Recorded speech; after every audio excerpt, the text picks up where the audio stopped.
Ever wanted to know what a music guy that's lived in LA and Nashville thinks of each place?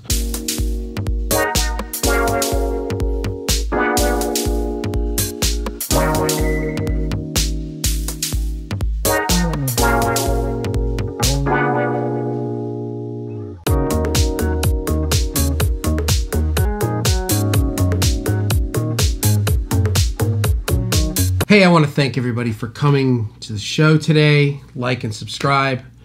I'm James, and we are here to do this. And actually, this is take 2. I did this entire video with some weird blue and white pinstriped shirt that was creating all of this weird reflection. And I thought, oh my God, it's the camera. And my friend's like, no, you actually kind of look like that. And we shot me with the iPhone, and it was the same.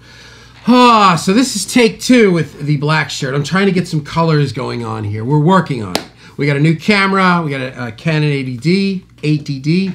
We've got a Sigma 18 to 35 lens, the Rode Video Mic Pro, and we've got lights. And I had a film crew come out yesterday from the Nashville Film Institute, and we shot a little bit of their student film here, and they set me up and taught me a whole bunch of cool stuff. So anyway, today's video, we're gonna jump right into it. LA versus Nashville. I don't just look at the hat. I just happen to have the hat on because I was trying to do this video without a hat on. My hair's a bit of a disaster. So LA versus Nashville, or what's it like? What's the perspective of for somebody who has lived in LA and Nashville, which is me. So I moved to LA in '85, and I lived there pretty much until 2010, so about 25 years. And when I moved to LA in the mid-'80s, it was fun, it was exciting. It was the height of the hair metal thing. Bands were getting signed, you know, Guns N' Roses and Motley Crue and, you know, Poison, and actually the band that came out right when I moved there was Warrant, and it was a lot of fun, and I partook in a lot of fun, and yeah, it was exciting. Everybody was excited.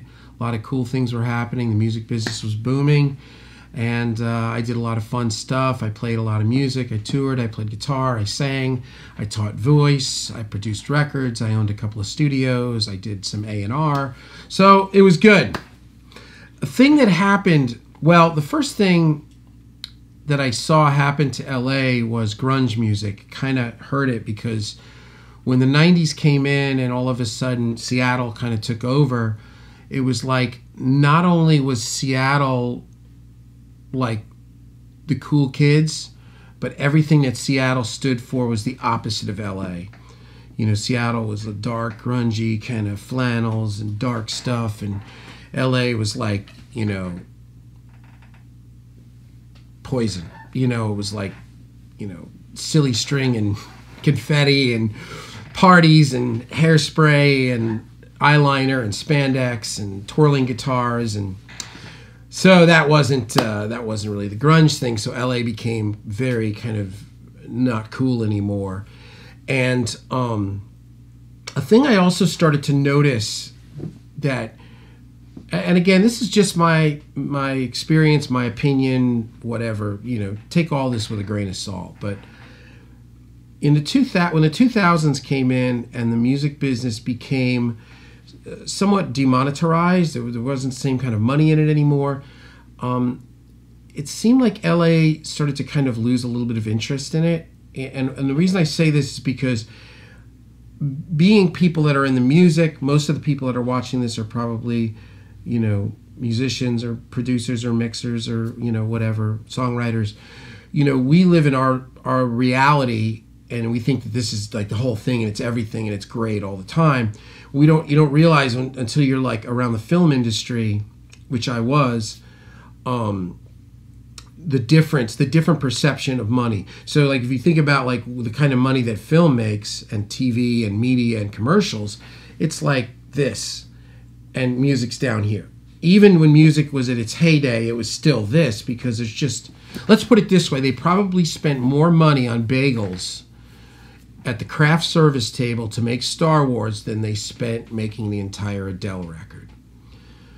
You know, so my point with all this is that LA is driven more from film and television and short form and commercials and all this stuff. It's more driven by that than it is music now. Well, it always kind of has been, but now very much so. But what happened is that when all of a sudden there wasn't that much money in music, it seemed like LA was like, whatever. I don't know. It just seemed like everybody I knew was bailing out and getting into film, or bailing out and getting into real estate, to be totally honest with you, or like, brokering whatever is popular. So, and I also noticed a shift, and it was really always there. I guess it was just kind of the death of rock in LA, which was kind of the death of rock everywhere. I noticed that all of a sudden it all became about hip hop and electro pop and Katy Perry and Skrillex and dance music and all of this kind of beat oriented music. That was what was kind of more happening in LA. And now I'm 53 years old. I grew up on Led Zeppelin and Van Halen and Rush and Bob Seger and Elton John. So I'm a guitar player. I play bass. I play piano. I sing. I'm more of an organic person, and that doesn't mean that I can't sit down, and make beats, which I can and I do. A thing I did notice was that what music was happening in LA was very much electro pop, dance music, Skrillex, hip hop. It was beat making, beat oriented dance music, Katy Perry kind of music. That was what was going on there the last 10 years, a lot of that. And I started to feel like, I don't know, like I was kind of going in circles. Being my age, I grew up on Led Zeppelin and Van Halen and Rush, and now all of a sudden I'm like making beats, and like that was like all I was doing, and producing pop stuff, and it was cool, but I felt like, I don't know, I felt like I was like chasing after kids that were like, had grown up making that music, and they were like 20 and they grew up on Ableton, and it was more natural for them. And a thing that I started to realize, I started to work some in Nashville, was that I think that either way I had to evolve. If I was going to stay in LA, I had to evolve into more of an electro pop thing, I felt.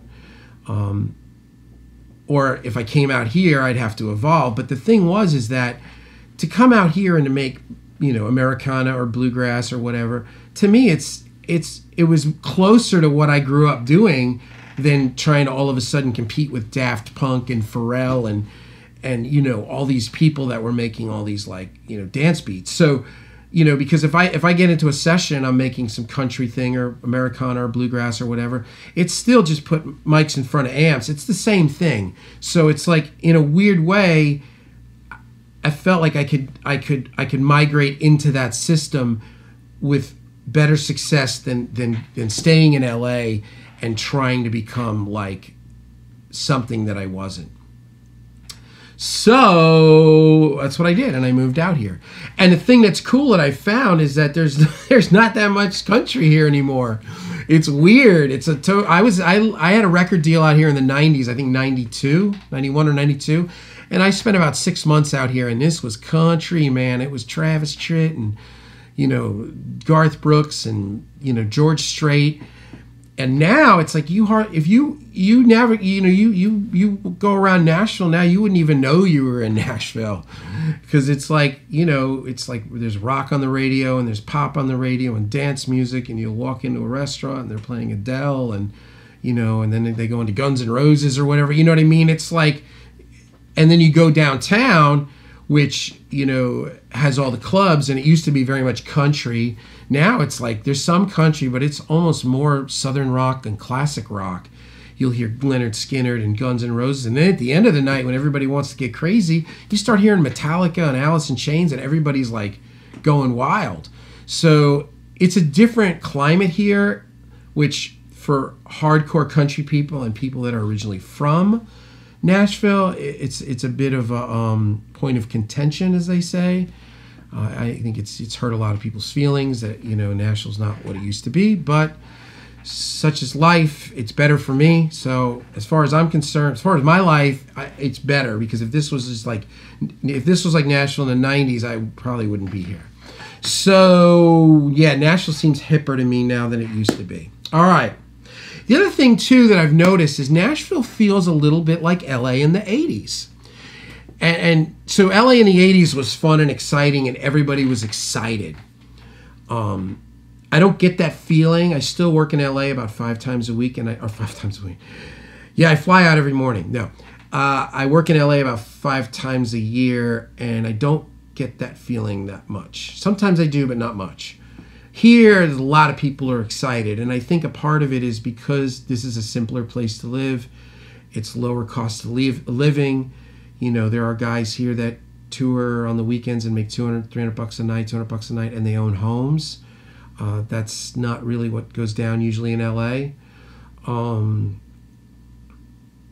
Yeah, before we moved, we were looking at a 3-bedroom, 2-bath house in Sherman Oaks for $999,000. That house here would be like $250 to $300 in a cool area. You know, so people here complain, oh, the prices are getting so high and the traffic's so bad. Really? Move to Hollywood, then we'll talk. This is still a lot better than LA and a lot cheaper. So I think in that sense that everybody's still excited about music, because even though maybe there's not the kind of money that people like Bon Jovi used to make, or, you know, Michael Jackson used to make, there's still money to be made, and the fact that the cost of living is so,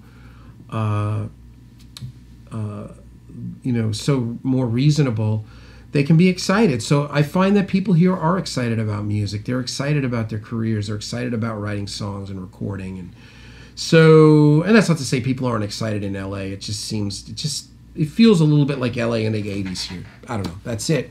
The other thing that I like about this, and this is very personal, I like that I have more time to spend with my children, and my wife and my dog, and my life outside.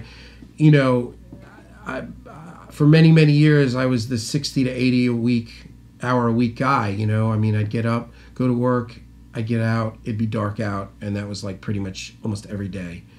And I did that for years and years and years when I was building my career. I wouldn't be down with that anymore. You know, I'm just, it's not where I'm at. So, you know, the cost of living being lower, everything being more chill, I'm able to work at a different kind of intensity. I also like Southern living, personally. I like the chillness. It's much easier to get around and do things here. LA is just, a lot of times can be very difficult. Now, much of my life was pretty simple in LA because I lived in the Valley, I worked in the Valley, or I had a studio for years in the Valley, and I lived there, and then I had a studio for about 10 years in Hollywood, on the corner of Hollywood and Cahuenga, and I lived 2 blocks away. I lived at Whitley and Franklin, like literally 2 blocks away. And so, you know, I never did the big commute, though obviously you drive a lot. You know, you have to drive in LA, but because nobody walking in LA, ga, ga, ga. But yeah, I do like it here. I do miss the weather, though, in LA. The weather here, you know, it gets a little gloomy at times, and it sometimes can affect my mood. I'm getting better, though. But I do like the change of seasons. That I got to tell you, it's exciting when it's pretty much warm all the time, and then it just gets chilly. You know, LA goes from hot to cold, but nothing actually changes. Here, it's like, you know, it goes from like hot to like leaves on the ground to cold to snowing to ice to warm to hot. You know, and I do like it. I really do. You know, and I mean, coming from you know, the LA thing, which is like, what do they say, 72 and clear skies. You know, I do like it. So that's kind of my little synopsis. This was weird because I had in my mind the things I said in the first video, which I had to can the video because of the shirt. So I don't think I was as present with this one because I was a little bit like, oh yeah, should I say this or should I say that or whatever. Who cares, right? We're all here. We'll get the new camera.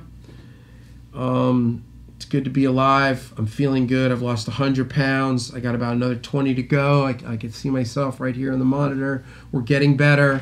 Been taking care of my skin. That's the other thing too, when you get a really nice camera and you get high resolution and then you get a nice lens and you get lighting, then you realize how bad your skin looks. So we've been doing the Rodan and Fields. So anyway, this is the Ask James show. It's going to be a weekly show. If you got any questions or you want to comment on what I said, there's comments in the bottom. If you have ideas for shows, you know, this, that, mixing, singing, touring, let me know and we'll make it happen. And like and subscribe. And yeah, all the links are in the description, you know, the usual. And yeah, peace out. Just a couple of things. When you sing, use your diaphragm. I didn't bring it.